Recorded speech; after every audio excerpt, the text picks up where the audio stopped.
Það ekkert svo langt síðan Íslendingar týndu sér eitt andartak eina örskotsstund í sólmyrkvanum. Þú ert ekkert búin að gleyma honum, það? Og það voru Íslendingar sem að ferðuðust á einhverjar slóðir til þess að upplifa hann og voru kannski með einhverja dagskrá. Og einn af gestum Rauðaborðsins, fastagestum Rauðaborðsins, ýmist sem viðmælandi eða sem dagskrárgerðarmaður, reyndar við því svokallaða græna borð eins og það heitir, því það svona umhverfis þáttur. Hann ég náði í skottið á honum, ég veit að hann var einhvers staðar að þvælast á Vestfjörðum. Og mér langaði svona til þess að athuga hvort við getum sagt eitthvað þessa miklu hátíð.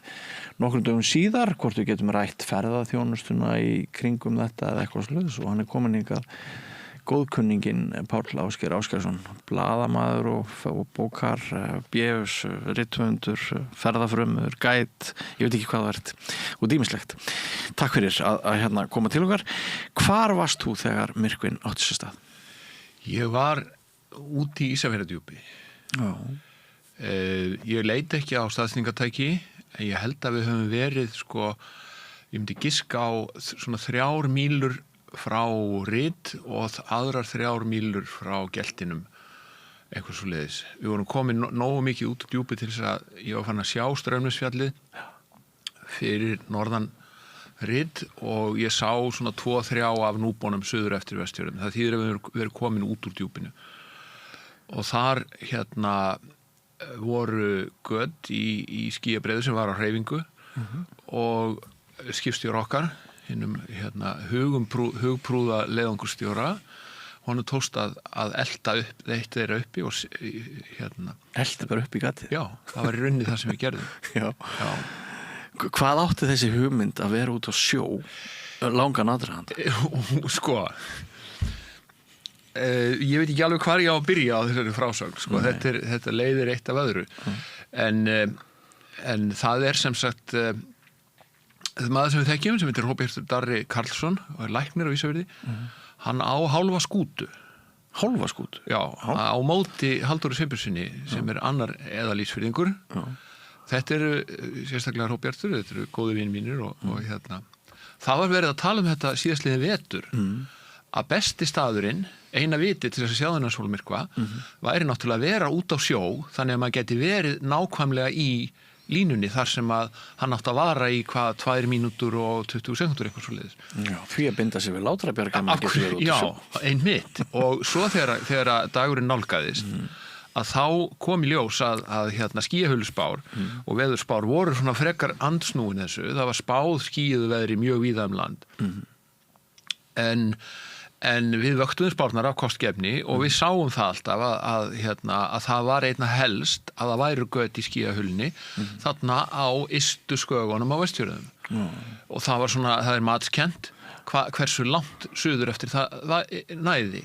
Þannig að við fórum á þessum miðvikudegi sem að myrkvinn var, að þá fórum við úr Höfn á Ísafirði rétt fyrir 12 og kom aftur klukkan 9 kvöldið og höfðum þá eldum sem sagt skýjahulsbána í rauninni. Voruð með veðurfræðingu borð sem var alltaf það var alls konar fólk borð. Þetta var hvað get ég sagt að þetta hafi verið margir? Það voru 7 í áhöfninni. Þetta svona temmilega stór skúta og gríðarlega skemmtilegur ferðamáti að vera á undir seglum. Það er sérstök, það er náttúruupplifun í sjálfu sér. En við vorum sem sagt undir heiðskýrum himni. Þarna í minni Ísafjarðardjúps þegar myrkvinn gekk yfir, fyrst deildarmyrkvi og svo almyrkvi. Og þetta var ógleymanleg og djúp lífsreynsla, myndi ég segja. Og var þetta bara spurning einhverja 500 metra til eða frá? Það er erfitt að átta sig á því, Það er einhvað gat í skýjahulni og þú sérð að sólin skín niður á frekar stórt svæði á sjónum. Hvar þarft að vera inn á þessu svæði? Ef þú ert inn á svæði þar sem að sólin augljóslega skín niður, þá sérðu væntanlegu upp.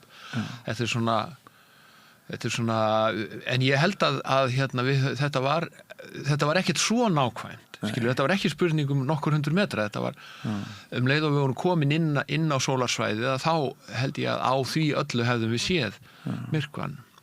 Sko mitt persónulega samband við undrið það má nú kannski pakka því bara niður í nokkrar mínútur því ég var hérna bara við Reykvíska strönd í súld og skíuðu sko en var samt fyrir mjög sterkri upplifun. Já. En þitt ævintýri var það alveg bara allur klukkutíminn? Já, við gátum fylgst með því frá því að skugginn byrjaði að skríða inn á sólina. Já.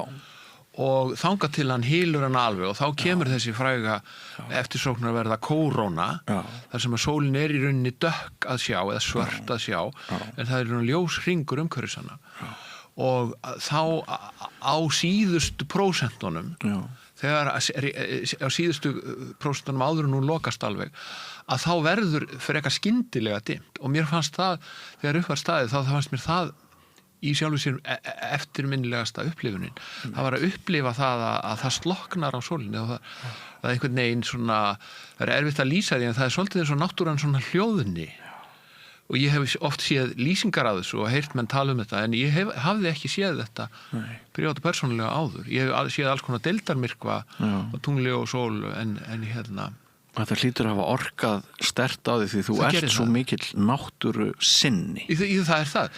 Og það er bjargföst sannfæring mín að við eigum að rækta samband okkar móður náttúru og leyfa henni að lækna okkur eða styrkja okkur eða efla okkur og dýpka skilning okkar á lífinu yfir höfuð. Og það oftast þarf ekki neitt nema bara að fara út. Og það er svona, það fagnaðarendi sem ég hef verið duglegur að boða en fyrir vikið, það segir sig þetta sjálft að ég hef lifandi áhuga á öllu náttúrufyrirbærum og þessu þar með talið. Samt hef ég mjög sjaldan dagana tekið á mig krók til þess að elta upp í sólmyrkva. Ég var meira svona áhugasamur stuðningsmaður þeirra sem að leiddu leiðangurinn, skipstjórans því að auðvitað leið og skipið er úr höfn að þá stjórnar farum borðið svona skipi ákvæðlega skýrt. Skipstjórn ræður og undirsátar hans, þeir segir bara já og reyna svona að beita klókindum frekar en uppsteytum ef þeir vilja hafa einhver áhrif á áforminu. Það er náttúrulega þessi heimspekilega staðreind að þarna stoppum við. Stöldurum við. Já. Og að einhverju leyti skríður maður kannski pínleiti breyttu maður aftur úr stoppinu heldur en maður var fyrir. Ég held að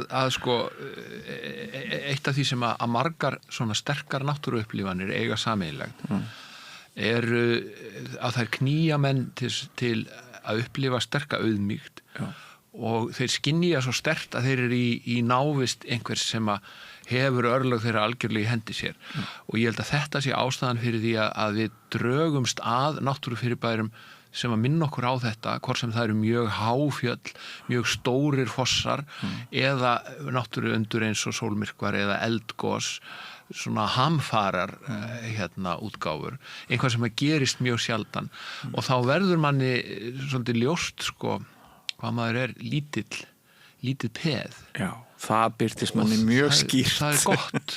Það er gott að láta minna sig það. Já, ég veit það. En ég held líka að mörgum sem að leggja stund á útivist og samvistir við náttúruna, að þeir eru mjög meðvitaðir þetta og þeir eru þeir líta ekki á sjálfa sig sem að þeir eru séu einhverjum átökum að reyna að hafa betur gegn náttúruöflunum. Ég held að það sé ekki við erum miklu frekar við gerum okkur ljóst, við viðurkennum afl náttúrunar og reynum að sýna henni þá lotningu að ef að móðir náttúra svona ítir við okkur og með þeim hætti að við ættum ekki að vera að gera það sem við erum að gera, að þá borgar sig alltaf að hlýða því frekar en að streitast gegn því. Og þetta getur verið mönnum stundum erfitt ef þú ert búin að einsetja þér að fara upp á einhver fjall, for example, og þú ætlar að fara upp á toppinn og alla leið og þetta verður svona fast í hausnum á þér og þá hefur tilhneigingu til þess að líta fram hér, svo leggur á stað upp fjallið og það verður alltaf kaldara og vindurinn eykst alltaf og svo kemur meiri úrkoma og svo fer komin upp í frost og þá verður rigningin orðin að ís og allt þetta leggst á eitt með að gera aðstæðunar erfiðari heldurinn og ef til vill hættulegri heldurinn. Og það er mjög mikilvægt að geta lesið þessi tákn í náttúrunni og hafa yfir að ráða þeirri auðmýkt sem að þarf til þess að fara bara heim aftur og koma aftur þegar verið betra sko.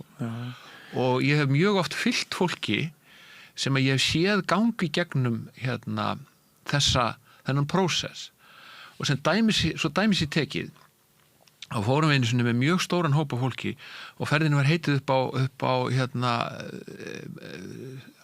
eina af Bossulónum fórum upp úr Hvalfirði og þá voru akkurat þessar aðstæður sem maður lýsir, sem ég lýsti, að veðrið, það var svona heldur á mót okkur. Það reyndist vera verra heldur en spáin hefði gert ráð fyrir, úrkoman kom fyrr inn, þannig að í svona, það var kannski verið 50-60 mann sem voru með okkur, og í svona 800 metra hæð, við áttum eftir alveg fulla 200 hæðarmetra, sko, þá stoppuðum við og ákvaðum að gefa þeim sem vildu, segja þetta gott og snúa við, kosta og snúa við og það myndu hluti af, því að það voru margir farastjórar með hópnum, myndu einhverjir fylgja þeim niður.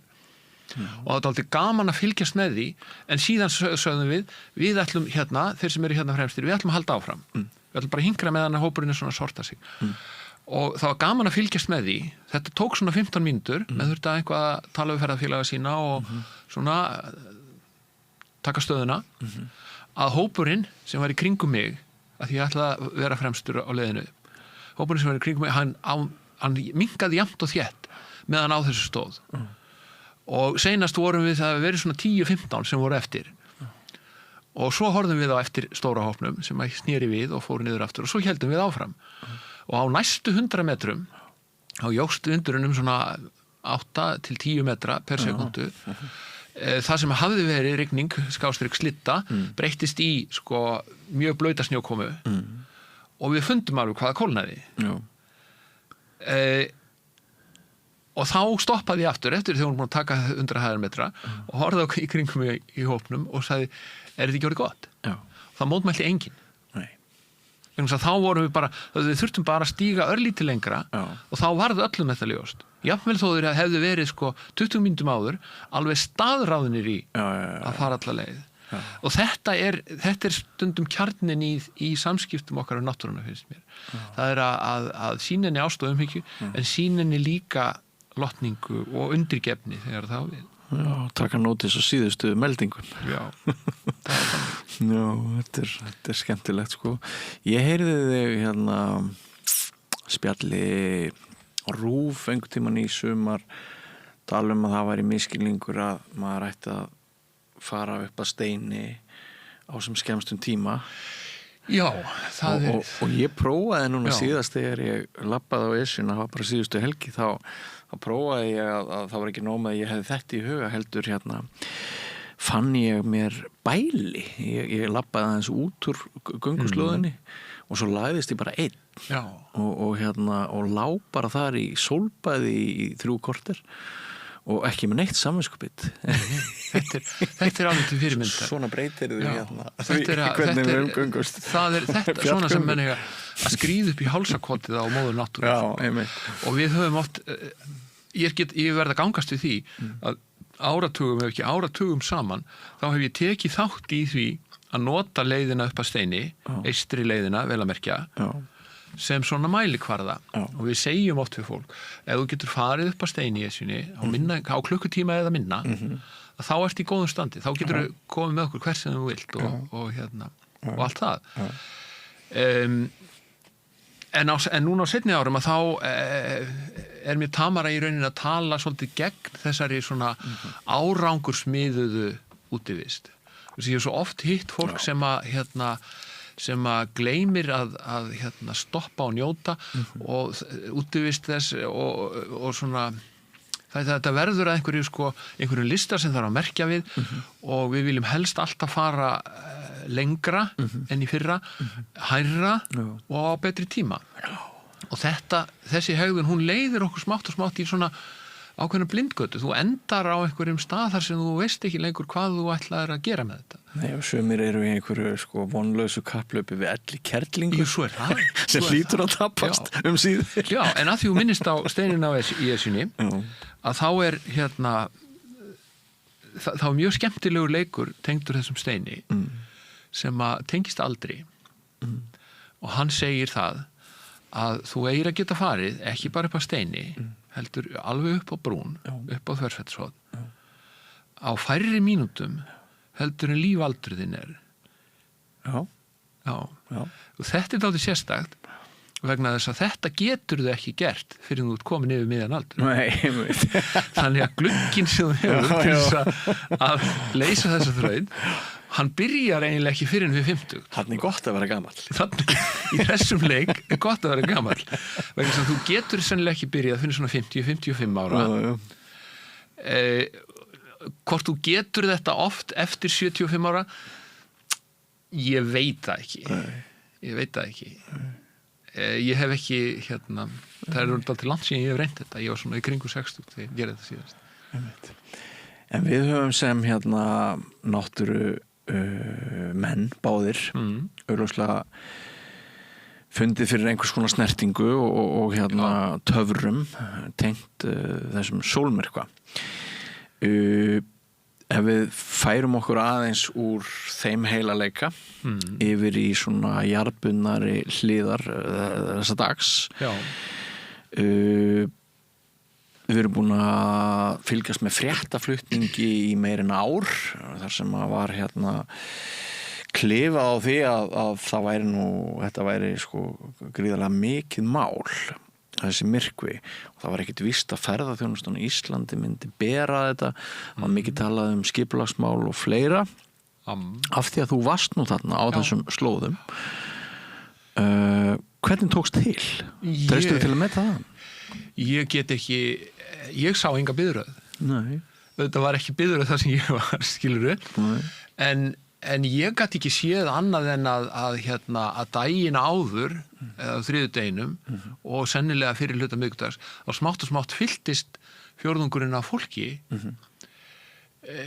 ég varð ekki var við neitt öngþveiti og ég sá ekki neitt nema gott skipulag og ég hef síðan verið að bæða á samfélagsmiðlum og svona hjá fólki sem ég hef rekist á verið að tala um þetta og mér sýnist að flestir hafi bara tekið svona sína sjálfstæðu ákvörðun að finna sér einhvern stað þar sem þeir ákváðu bara að bíða eftir þessum sólmyrkva hvort sem hann sæjist eða ekki og ég hef hitt slangur af fólki sem var út á skaganum milli Arnarfjarðar og Dýrafjarðar út í Svalvogum og þar sem að sá hann bara mjög vel og svo sást hann ágætlega á Látrabjargi en ég ekki vissum, ég gerir mér ekki grein fyrir því hvort að Íslendingar höfðu almennt þolinmæði til þess að ganga 13 kilometra úr Breiðuvík yfir á Bjarg og því að þar voru alls konar umferðartakmarkanir í gangi.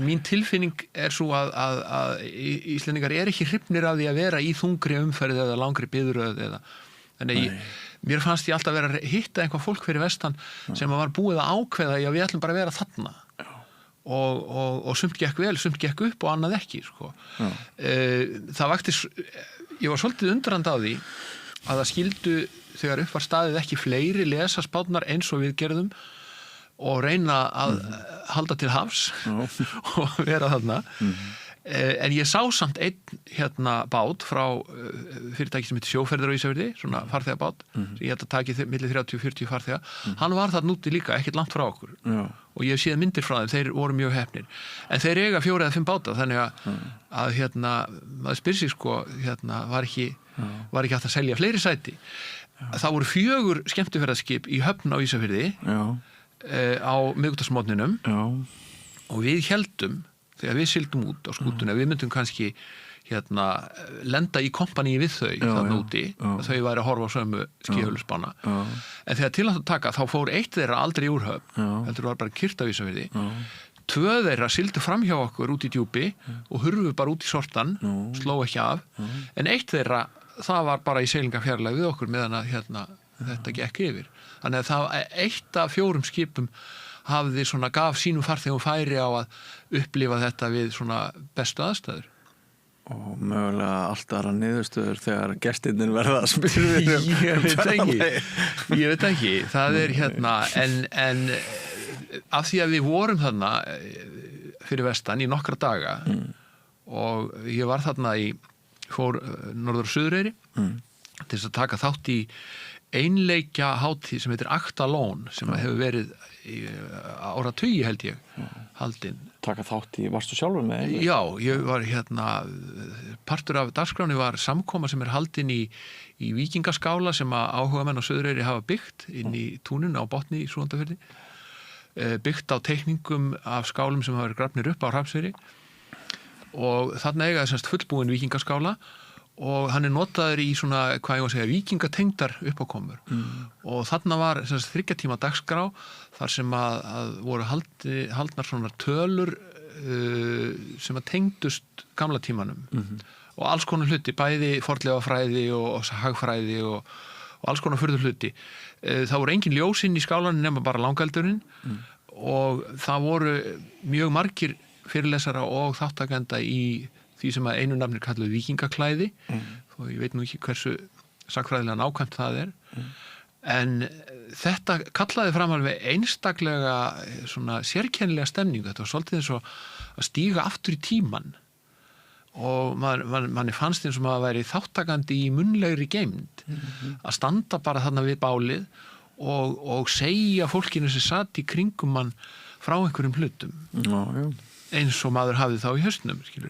Ég talaði ég hélt stutt erindi Fjallaeyvind og tengsl hans við Súgandafjörð og tengsl hans við Vestfirði. Ég vissi ekki einu svona að Fjallaeyvindur hefði haft tengsl við Súgandafjörð. Hann hafði miklu meiri tengsl við Súgandafjörð og Vestfirði yfir höfuð heldur en svona opinbera útgáfan af sögu hans gefið til kynna og það snýst kannski fyrst og fremst það að þegar talað sögu Fjallaeyvindar og þennan langa tíma sem að hann lá úti hver langur var hann? Það myndi hafa verið frá 1746 og til 1780 það bil, þá veit enginn nákvæmlega hvar Eyvindur nema bara svona annað slagi þegar að menn koma höndum yfir hann en frá 62 og til 80 þá hann trúlega inn á hálendinu á mörgum þessara þekktu bústaða hans í Hvannalindum, í Herðbreiðalindum, í Eyvindarkofaveri á Hveravöllum og þannig mætti telja áfram en hann hverfur úr sinni heimasveit í hreppunum 1745 og þangað til hann skýtur upp kollinum sem bóndi á Hrafnfjarðareyri í Jökulfjörðum 1760 15 ár og veit enginn hvar hann en það þetta að sýna fram á með líkum að Halla lagskona hans og eiginkona því að þau voru gift hún ættuð úr Súgandafirði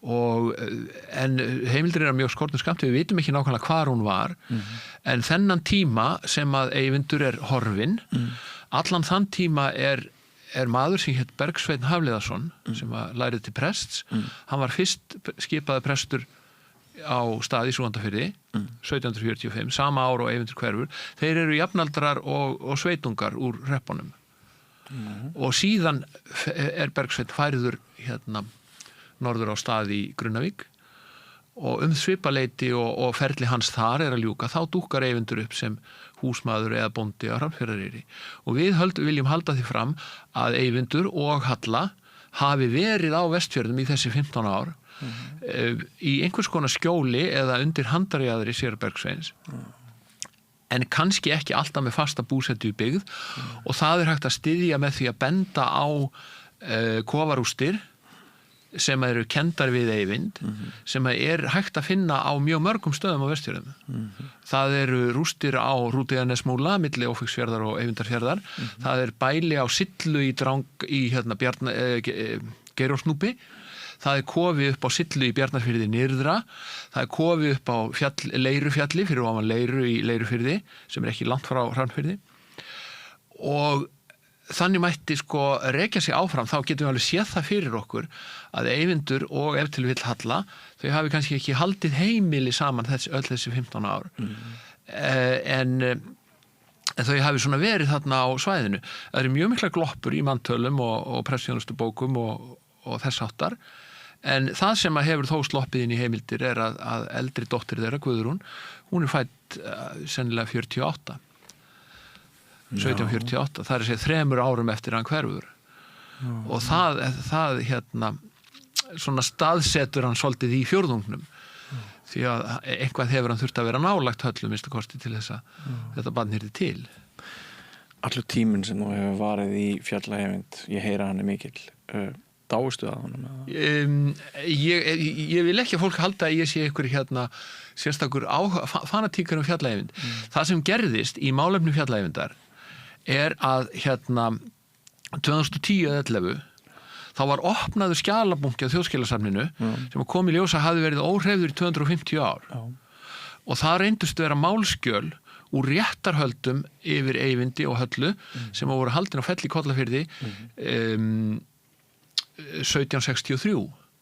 Þannig að eftir að séra Bergsveinn deyr og hættir að vera prestur í Grunnavík, kemur nýr sýslumaður í Ísafjarðarsýslu, þá virðast Eyvindur og Halla leggjast út. Og síðan eru þau handsömuð norður á Dröngum 63 og það er haldin réttað yfir þeim.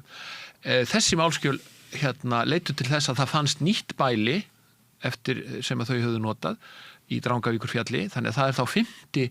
bústaðurinn eða felustaðurinn sem að Eyvindur hefur átt á Vestfjörðum.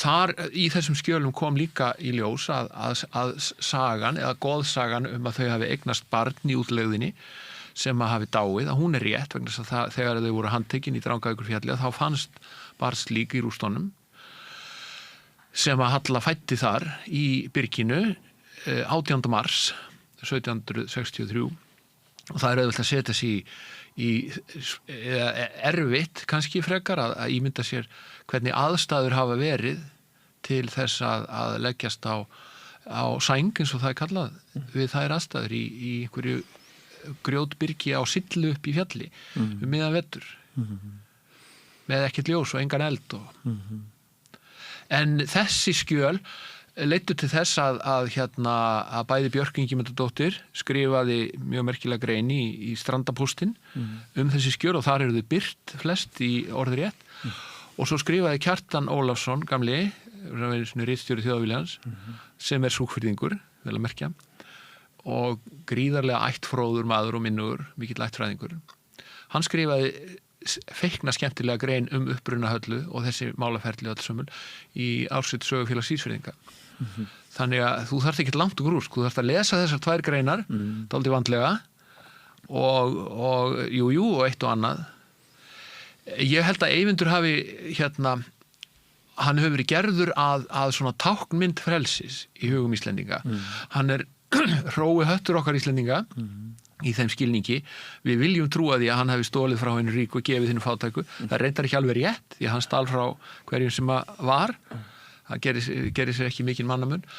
En honum tókst að eyða bróðurpartinum af ævi sinni utan seilingar við yfirvöld. Og það er, ég held að það sé það sem að bæði samtíðarmenn hans dáðust að og við sem í seinni tímanum við lítum upp til hans og sérstaklega fólk eins og ég lít upp til hans fyrir það að hafa getað þetta vegna þess að mér er fullkunnugt það þó ég eigi alls konar öndunarfatnað og dúnpoka og alls konar útivistadót og tæki sem hjálpa mér að rata. Ég veit alveg hvað það er erfitt að ætla sér að komast af í þeim aðstæðum sem íslensk náttúra býður okkur upp á, sérstaklega utan sumartímans. Þannig að ég get ekki annað en dástæðivindi. En að því sögðu að þá er ég sannfærður að sko, aðeins ég vilji gera lítið úr afreki hans, að þá er ég alveg sannfærður það að allan tíman sem hann lá úti, allan tíman sem við vitum ekki hvar hann er, að þá naut hann velvildar og aðstóðar frá almenningi sem að hefur þá væntanlega haft samúð með hlutskiptið hans og viljað aðstóðan. Já. Og mögulega birtist þar einhver uppreisnarandi. Já, og anduð á yfirvaldi. Já, það gerir það. Já. en það er aldrei írónist að það er þetta sama yfirvald sem að síðan á krítiskum tímum sko gengur í lið með Eyvindi. Halldór Jakobsson, sýslumaður á Felli í Kollafirði, sem að hann lét handtakan og réttaði yfir honum og dæmdi hann í mjög harða refsingu til ævilangrar fangelsisvistar og húðláts. Þó svo að það væri ekki verið, hann var bara dæmdur fyrir að vera meðsegur í þjófnaði. Þessi sami Halldór lét samt undir höfuð leggjast að skrá dóminn og leggja hann inn á Alþingi árið eftir, sem að leiddi til þess að honum var aldrei fullnægt.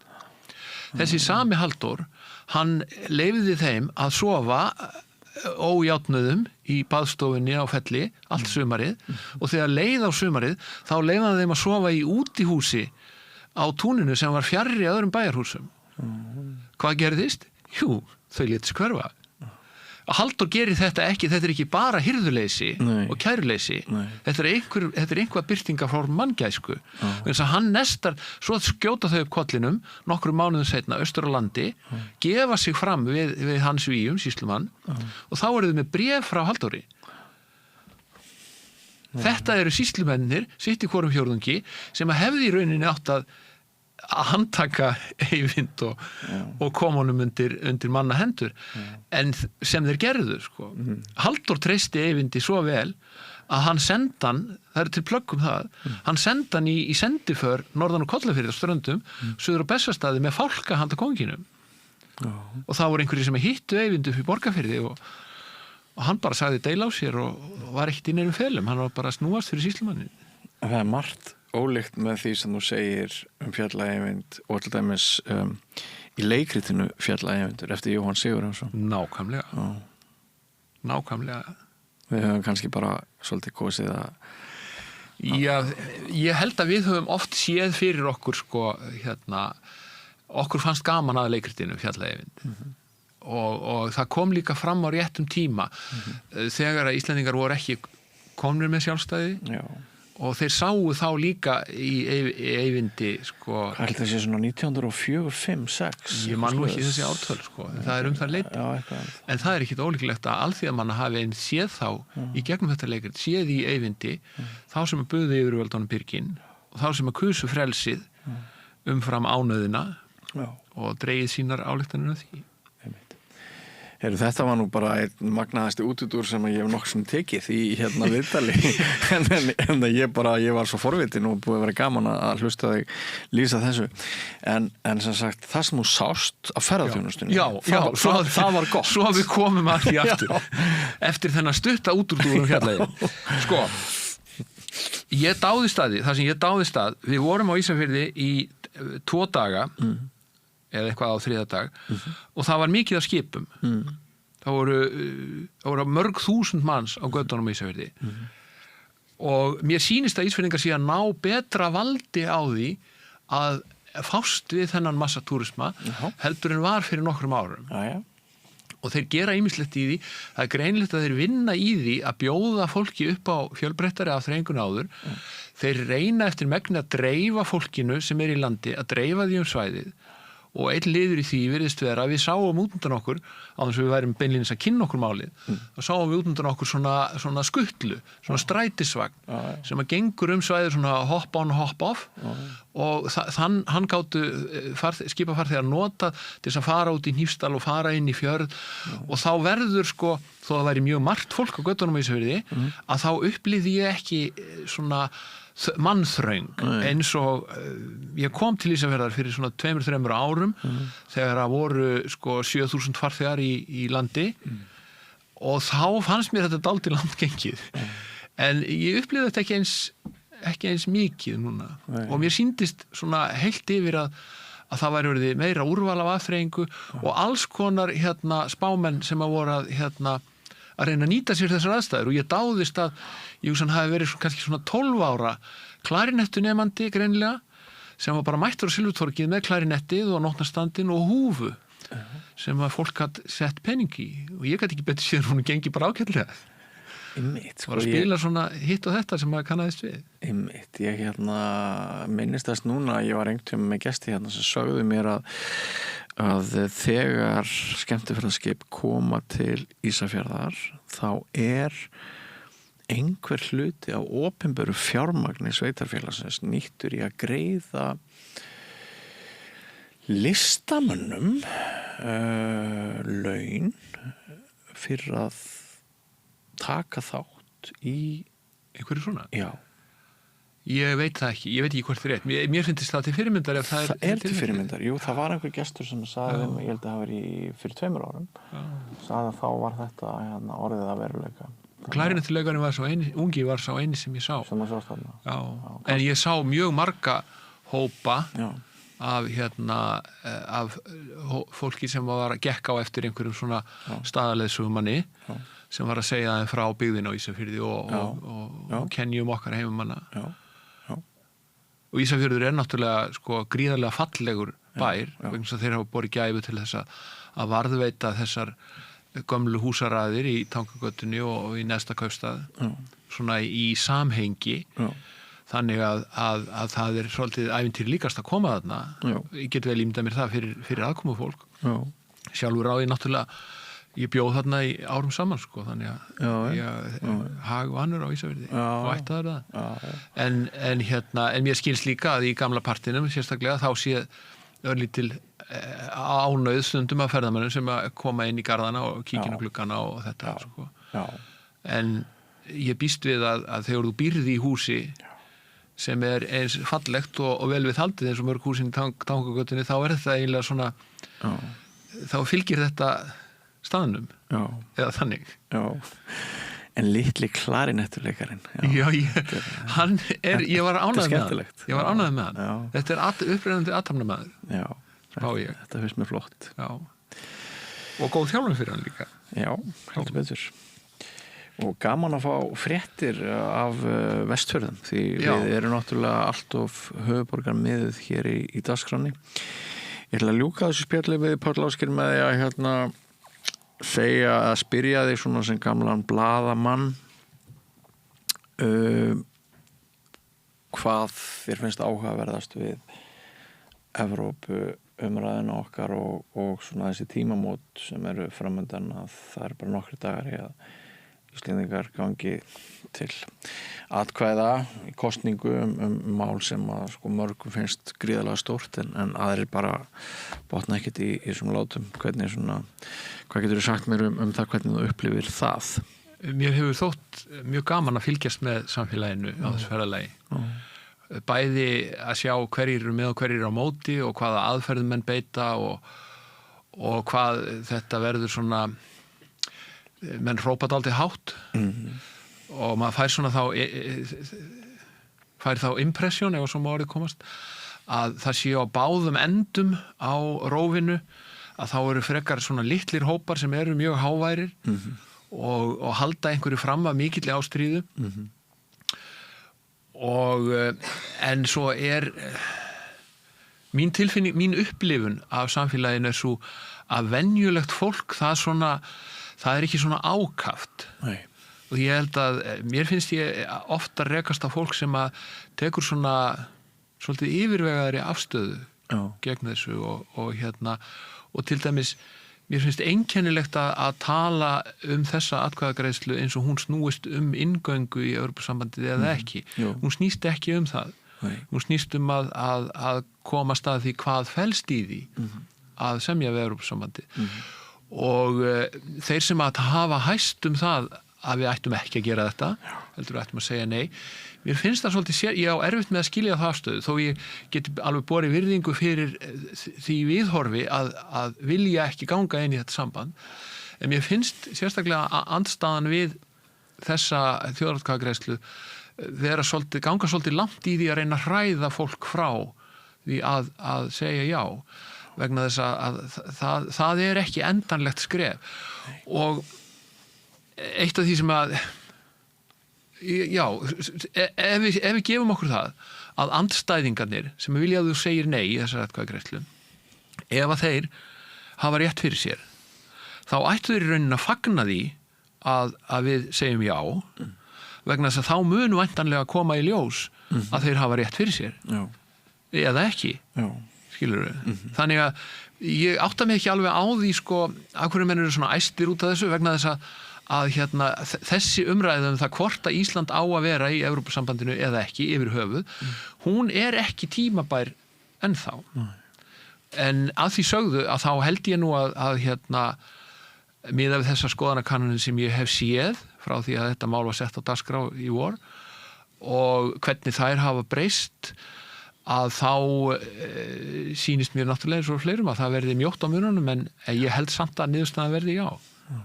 Ég held að ég á erfitt með að sjá fyrir mér hvað getur gerst núna á síðustu vikunni sem að hreyfir eitthvað við skoðunum manna að einhverju ráði á hvort veginn sem það er.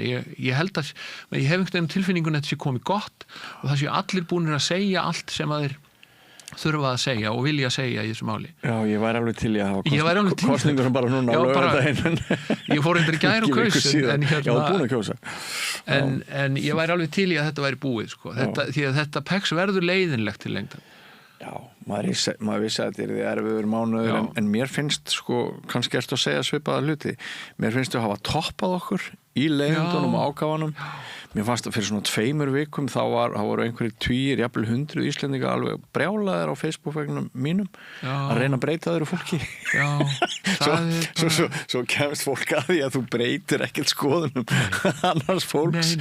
Og þess vegna þú skrifir rosa flottar málskrif. Já, og þess vegna tekur það því ekki, finnst mér, að vera standi miklu þrasi við fólk. Ég fullfærum það sjálfur að átta mig á aðalatriðum þessa máls og skilja það og ég veit að það er svo með flest fólk sko. Já.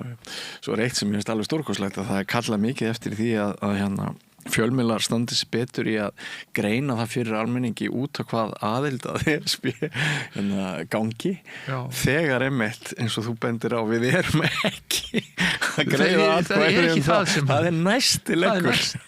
Já.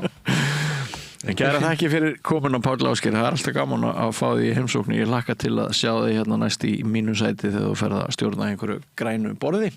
Græna borði kemur aftur. Er það ekki? Jú, það gerir það. Ég var með Árna Finnsson í gær að ræða einmitt umhverfismál og ESB og ekki ólíklegt að þið munið eitthvað hérna að ræða Evrópumálin og umhverfismál. Burtséð frá því hver niðurstaðan verður næst þegar þið komið hér að borðinu. En takk fyrir komuna. Takk fyrir. Og mér langar að þakka ykkur kæru hlustendur og áhorfendur fyrir samveruna í kvöld. Við verðum hér aftur í loftinu klukkan 8 annað kvöld. Verið sæl.